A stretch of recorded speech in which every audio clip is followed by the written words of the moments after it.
அனைவருக்கும் வணக்கம். வான்மலையாய் பாவிக்க இருந்து ஊரு இப்போ பாலைவனமா ஆனதுக்கு காரணம் தான் யாரு? மரம்பரப்பும் கண்ணாகாது மலை தெரிவி தன்னால வான்மலையாய் பாவிக்க வந்து ஊரு இப்போ பாலைவனமா ஆனதுக்கு காரணம் தான் யாரு? கட்டுப்படி இல்லாமத்தான் நாத்து மணல் போச்சு. இப்போ காலத்துல மழையும் இல்லை, உழைப்பு வீணாச்சு. காப்பரட்டு கம்பெனிகள் நாட்டில் அதிகமாச்சு. இப்போ உழவு நெசஞ்சதால கண்ணுக்கு உண்மையாச்சு. கண்ணிக்காரும் புக்களும் இல்லை, கணைப்படிட குயிலும் இல்லை, பல பல்லக்கும் பண்ணவும் இல்லை, பாதுகாத்திட என்னவும் இல்லை. சின்ன சின்ன ஆசைகள்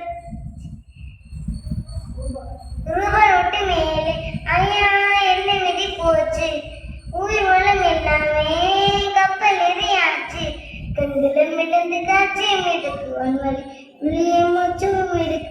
வான்மலையாய் பாவிக்க வந்தது ஊரு இப்போ பாலைவனமா ஆனதுக்கு காரணம் தான் யார்?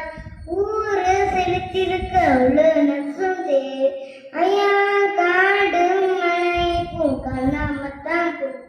கால்நடைகள் யாவும் கடவுள் தந்த உறவு. காலம் மீறி போனதால கட்டி விட்டு போச்சு. குடி வாழ்ந்துட எண்ணமும் இல்லை, கூட்டு பணிக்கு வழியும் இல்லை. பொது வாழ்க்கையில் அக்கறை இல்லை, பொது உலகம் தோன்று. சின்ன சின்ன ஆசைகளோ பொன்னிரட்டி பார்க்கும். இயற்கை வாழ வந்த நிம்மதியை நாட்டும். மண்ணில் ஒழித்திடு பொன்னில் விழுந்து மேனிவனை உள்ளம் மெனித்திடு. வான்மலையாய் பாவிக்க வந்திருந்த ஊர் இப்போ பாலைவனமா ஆனதுக்கு காரணம் தான் யாரு? மரம் வளர்க்கும் கண்ணாகாது மலை தெரிவி தன்னால வான்மலையாய் பாவிக்க வந்திருந்த ஊர் இப்போ பாலைவனமா ஆனதுக்கு காரணம் தான் யார்? அன்று